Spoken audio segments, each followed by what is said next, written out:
GV Reddy Telugu Desam party ప్రాథమిక సభ్యత్వానికి, Telugu Desam party పదవులకి, Andhra Pradesh ప్రభుత్వం ఇచ్చినటువంటి పదవికి రాజీనామా చేసినటువంటి నేపథ్యంలో అసలు జీవీ రెడ్డి తెలుగుదేశం పార్టీకి ఈ పదవులకి రాజీనామా చేయడానికి కారణం ఏంటి? అసలు చంద్రబాబు గారితో భేటీ తరువాత జీవీ రెడ్డి ఇటువంటి సంచలనమైనటువంటి నిర్ణయం ఎందుకు తీసుకున్నారు? అసలు తెర వెనక ఏం జరిగింది? ఏపీ ఫైబర్ నెట్లో ప్రక్షాళన చేసి తన మార్క్ని చూపించాలనుకున్నటువంటి జీవీ రెడ్డి అనుకోకుండా పార్టీకి పదవులకి ఎందుకు రాజీనామా చేశారనేది పూర్తి స్థాయిలో విశ్లేషణ చేసుకుందాం. ప్రస్తుతం మనతో పాటు ఉన్నారు ప్రముఖ రాజకీయ విశ్లేషకులు, ప్రముఖ సీనియర్ జర్నలిస్ట్ సిఎస్ రావు గారు. సార్తో మాట్లాడదాం. సార్ నమస్తే. సార్ నమస్తే. Sir, GV Reddy Telugu Desam party ప్రాథమిక సభ్యత్వానికి, పదవులకి రాజీనామా చేయడం వెనుక కారణం ఏంటి? అసలు ఏపీ ఫైబర్ నెట్లో నేను ప్రక్షాళన చేసి చూపిస్తానంటూ చెప్పిన ఆయన సడన్గా ఎందుకు రాజీనామా చేశారు? ఏం జరిగింది తెర వెనక? ఇప్పుడు ఆయన ఎందుకు రాజీనామా చేస్తున్నాను అని చెప్పి లెటర్ ఇచ్చారు కదా, అఫీషియల్గా లెటర్ అయితే ఇచ్చారు. వ్యక్తిగత కారణాలు దృష్ట్యా నాకు అని చెప్పి రాశారు కదా, రాసి రాజీనామా చేశారు.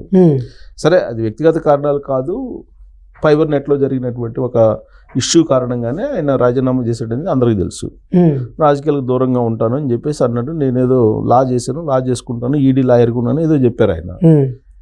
నాకు తెలిసినంత వరకు, నాకున్నటువంటి అంచనా ప్రకారం రాజకీయాలకి ఆయన దూరం కాడు. అయ్యే అవకాశం ఉండదు, ఉండే అవకాశం లేదు. ప్రస్తుతానికి దూరంగా ఉండొచ్చు కానీ ఆయన రాజకీయాలకు దూరంగా ఉండే ప్రసక్తి లేదు. సరే, ఓకే, ఆయన ఉంటారా తర్వాత ఆయన ఇష్టం అది.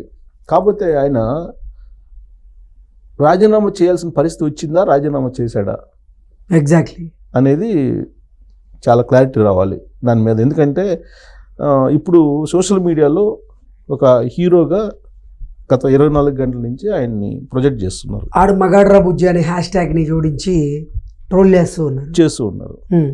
ఇది ఎలా ఉంటుందంటే, కొన్ని ఇష్యూస్ని మనం కనుక అన్ని కోణాల నుంచి ఆలోచించకపోతే, ఒకే కోణం నుంచి ఆలోచించినప్పుడు ఇలాంటివే వస్తాయి. మగాడ్రా బుజ్జి అని ఇలాంటి భావోద్వేగాలుని అనుకూలంగా మలుచుకోబట్టే జగన్మోహన్ రెడ్డి గారు 2019 ఎన్నికల్లో అధికారంలోకి రాగలిగాడు. అలాగే ఒక ఇష్యూ జరిగినప్పుడు దానికి సంబంధించినటువంటి అంశం ఎలివేట్ అయ్యే కొంది అది ఒకే వేలు వెళ్తుంది. బట్ డిఫరెంట్ కోణాల్లో ఆలోచించాలి. ఆలోచించినప్పుడు మనకి అర్థమవుతుంది అసలు విషయం ఏంటి అనేది. ఇప్పుడు ఒక ఇంట్లో కుటుంబ పెద్దలు ఉంటారు, పిల్లలు తప్పు చేస్తారు. పిల్లలు తప్పు చేసినప్పుడు కొన్ని బయటికి పెద్దలు చెప్పుకోలేరు, దిగమింగుంటారు. వాళ్ళు బయటికి చెప్పుకోలేరు, పిల్లలు చెప్పుకుంటారు. చెప్పుకున్నా కానీ అది పిల్లవాటం అంటారు. కానీ ఇప్పుడు జీవీ రెడ్డి గారు వచ్చి ప్రెస్ మీట్ పెట్టి ఆయన తను చెప్పుకోవాల్సింది మొత్తం చెప్పారు. అది మరి ఎవరికి ఎఫెక్ట్? చంద్రబాబు నాయుడు గారికే కదా, ప్రభుత్వ పెద్ద ఆయనే కదా. బట్ జీవీ రెడ్డి గారు ప్రెస్ మీట్ పెట్టారు కాబట్టి దాన్ని కౌంటర్ ఇస్తూ చంద్రబాబు నాయుడు గారు అయితే ప్రెస్ మీట్ పెట్టలేరుగా. ఈయన పోయి కలిశారు జీవీ రెడ్డి చంద్రబాబు నాయుడు గారిని. చంద్రబాబు నాయుడు గారు చెప్పాల్సింది చెప్పారు. ఆయనకి ఏం చెప్పారు అనేది జీవీ రెడ్డి గారికి తెలుసు, చంద్రబాబు నాయుడు గారికి తెలుసు. మరి ఆ తర్వాత కదా ఈయన రాజీనామా చేసింది, అంతే కదా. అంటే దాని అర్థం ఏంది? చేయాల్సినట్టు అనివార్య పరిస్థితి ఏర్పడింది అని అనుకోవాలిగా. అంటే జీవీ రెడ్డి రాజీనామా చేయలేదు, బలవంతంగా రాజీనామా చేయాల్సి వచ్చిందంటారా?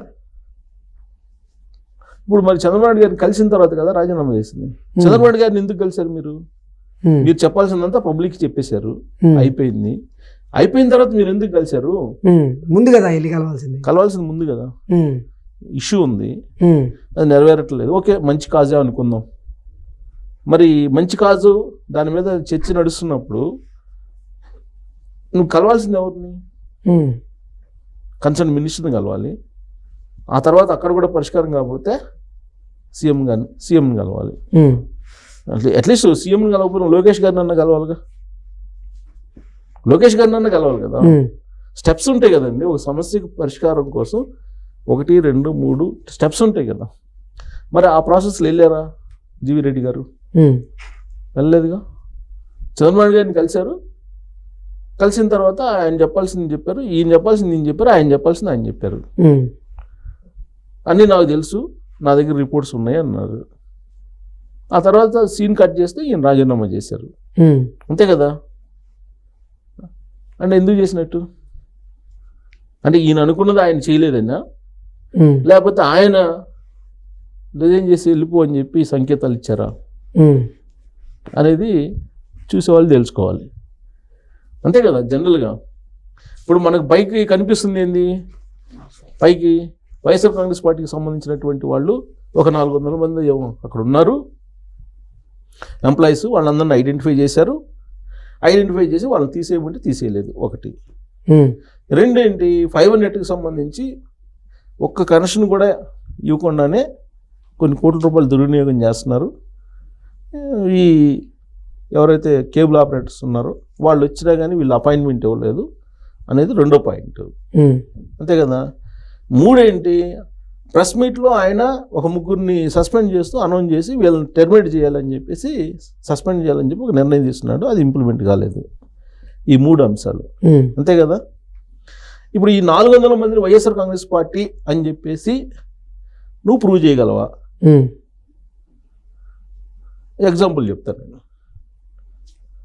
అంటే నేను అంటే దాన్ని అన్ని కోణాల నుంచి మనం మాట్లాడాలి. దాన్ని పూర్తిగా మగాడ్రా బుజ్జి అని చెప్పేసి హ్యాష్ట్యాగ్ పెట్టేసేసి ప్రచారం చేసుకుంటే తాత్కాలికంగా అది ఉపయోగపడవచ్చు కానీ, బట్ అది అసలు ఏం జరిగింది అనేది పబ్లిక్లోకి వెళ్ళాలి కదా. అసలు ఏంటనేది.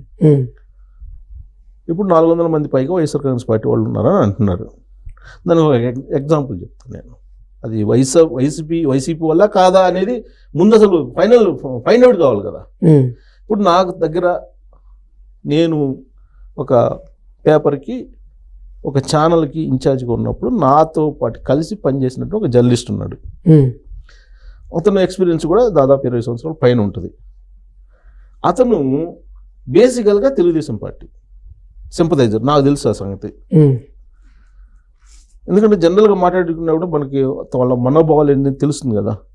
కాబట్టి నాకు తెలుసు, నా దగ్గర నాతో చేశాడు కాబట్టి నాకు తెలుసు మనోభావాలు ఏంటి. అతని ఆర్థిక పరిస్థితి, రకరకాల కారణాలు, వీటన్నిటి దృష్ట్యా ఎన్నికలకు ముందు సాక్షి పేపర్లో ఇంటర్నెట్ దాంట్లో పనిచేశాడు. వెబ్సైట్ ఉంటుంది కదా, వెబ్సైట్ దాంట్లో పనిచేశాడు.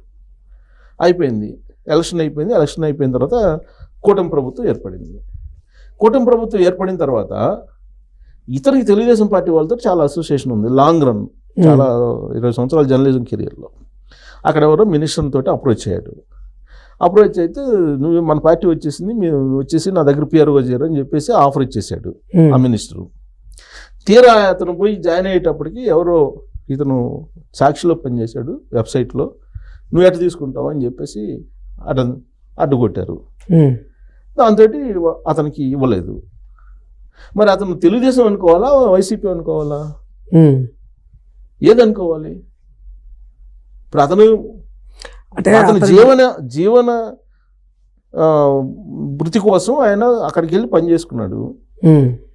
బేసికల్గా అతనేమో తెలుగుదేశం పార్టీ సింపథైజరు. మరి ఏం చేయాలి? అతన్ని ఏ పార్టీ అని నువ్వు క్యాల్కులేట్ చేస్తావు? సింపథైజర్ కాబట్టి తెలుగుదేశం పార్టీ కిందకి వస్తారు. అసలు అదే చెప్పేది. దాన్ని నువ్వు ఆలోచించే తీరును బట్టి ఉంటుంది. ఇప్పుడు ఈ 400 మందిని తీసేయాలని అన్నారు. ఈ 400 మందిలో మొత్తం వైసీపీ అని ఎట్లా తెలుసు? ఇప్పుడు ఏ పార్టీకి ఆ పార్టీకి 40% ఓటు బ్యాంక్ ఉంటుందండి. ఈ 40% తోటి ఏ పార్టీ అయినా గెలుస్తుందా? ఇప్పుడు 50% 2019లో వైఎస్ఆర్ కాంగ్రెస్ పార్టీకి 51% తోటి గెలిచారు కదా. 11% నష్టపోయారు కదా. మరి ఆ 11% ఎటుపోయారు? కూటమికి వచ్చారు కదా. మరి ఆ 11% నువ్వు కూటమి ఓటర్స్ అంటావా, లేకపోతే ఇప్పుడు కూటమి ఓటర్స్ అంటావా, లేదా వైసీపీ ఓటర్స్ అంటావా? ఏ ఓటర్స్ అంటావు? ఆ 11%ని ఎలా డిసైడ్ చేస్తావు? ఇప్పుడు వీళ్ళల్లో నేను చెప్పిన కేసులాగా ఉండొచ్చు. ఇది అప్పుడు ఒకవేళ ఆ జీతమో లేదంటే నెల మనుగడ సాగడానికో చేరుండొచ్చు. అంత మాత్రం చేత పర్మనెంట్గా వాళ్ళు వైసీపీ అని చెప్పి అందరిని అంటానికి లేదుగా. కొంతమంది ఉండొచ్చు హార్డ్ కోర్ని మనం ఎంకరేజ్ చేయటానికి లేదు, ఎంకరేజ్ చేయకూడదు కూడా. ఎవరైనా, వీళ్ళైనా వాళ్ళైనా. మరి ఎలా డిసైడ్ చేస్తాం? అదొకటి. రెండేంటి,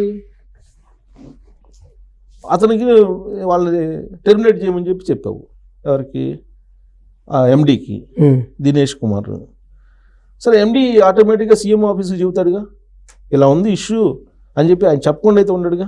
ఉమ్, మరి అక్కడి నుంచి వచ్చిన ఆదేశాల ప్రకారం ఆయన నడుచుకుంటాడు తప్పితే ఇండివిజువల్గా నడుచుకోడుగా. ఇండివిజువల్గా అయితే నడుచుకోడు. ఉమ్, లేదా కన్సర్న్ మినిస్టర్ ఎవరైతే ఉన్నారో ఆ మినిస్టర్కైనా చెప్పుంటారు. ఆ మినిస్టర్ చెప్తేనే అతను ఆగుంటాడు, లేదంటే ఆగడు కదా. 2, 3 ప్రెస్ మీట్ పెట్టేసి ఆ ముగ్గురు నేను సస్పెండ్ చేస్తున్నానని చెప్పేసి అన్నారు ఎంప్లాయీస్ని ఎవరినో. ఆ ముగ్గురిని సస్పెండ్ చేయడం చైర్మన్ హోదాలో మీకు ఏముంది అధికారం? ప్రెస్ మీట్ పెట్టి నేను అనౌన్స్ చేస్తున్నాను సస్పెండ్ చేయాలి అని అంటే అవును కార్పొరేషన్ చైర్మన్ అండి. దానికి ఉండేటువంటి అధికారాలు ఎంత, ఏ పార్టీవి, అవి ఎక్కడ ఉపయోగించాలి, ఎప్పుడు ఉపయోగించాలి, ఎక్కడ ఉపయోగించకూడదు అనేది తెలుసుకోవాలి కదా. ఒక కార్పొరేషన్ చైర్మన్కి ఎన్ని అధికారాలు ఉంటాయి ఏంటి అనేది.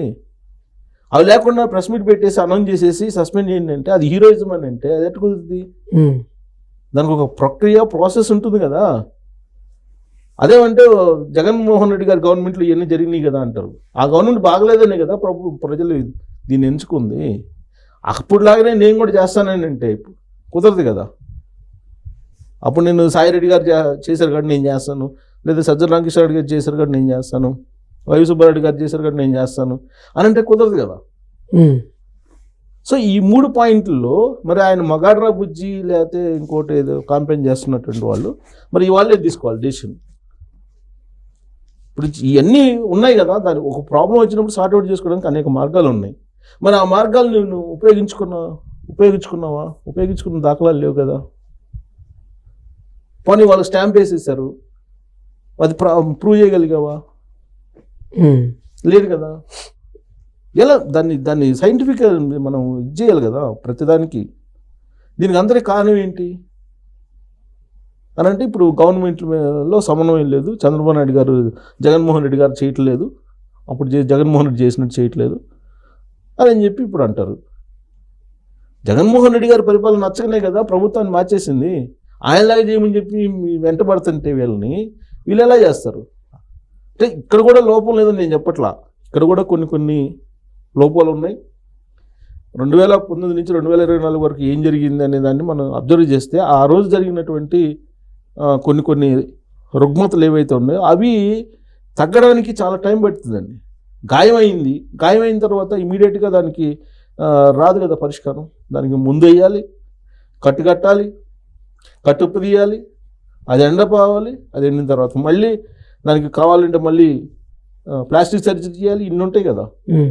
గాయపడింది ఆంధ్రప్రదేశ్ అనేది అందరికీ తెలుసు కదా, అందుకే కదా అంత మెజారిటీ ఇచ్చింది. గాయపడినటువంటి దాన్ని సరిచేయాలంటే ఇమీడియట్గా ఒక రోజులో కాదు కదా. 8 నెలలు అయింది. 8 నెలలు అయింది. ఫస్ట్ 2-3 నెలలు శ్వేతపత్రంతో సరిపోయింది. ఆ తర్వాత అసలు ఈ పరిస్థితి ఏంది అని లోపలికి పోతే నాకే అర్థం కావట్లేదు, అసలు ఎంత దారుణాలు జరిగినాయి అని చెప్పి చంద్రబాబు నాయుడు గారే అంటున్నారు. మరి అవన్నీ తెలుసుకొని చేయాలి. ఇప్పుడు ఈయన ఈ విధంగా ప్రెస్ మీట్లు పెడితే మరి ఆయన వ్యక్తిగతమైనటువంటి ఇమేజ్ ఒకవేళ తాత్కాలికంగా పెరుగుతుందేమో కానీ బట్ ఆయన ప్రక్రియ ఏదైతే ఉందో అది కరెక్ట్గా అదేమో అనిపిస్తుంది. Okay sir, thank you so much.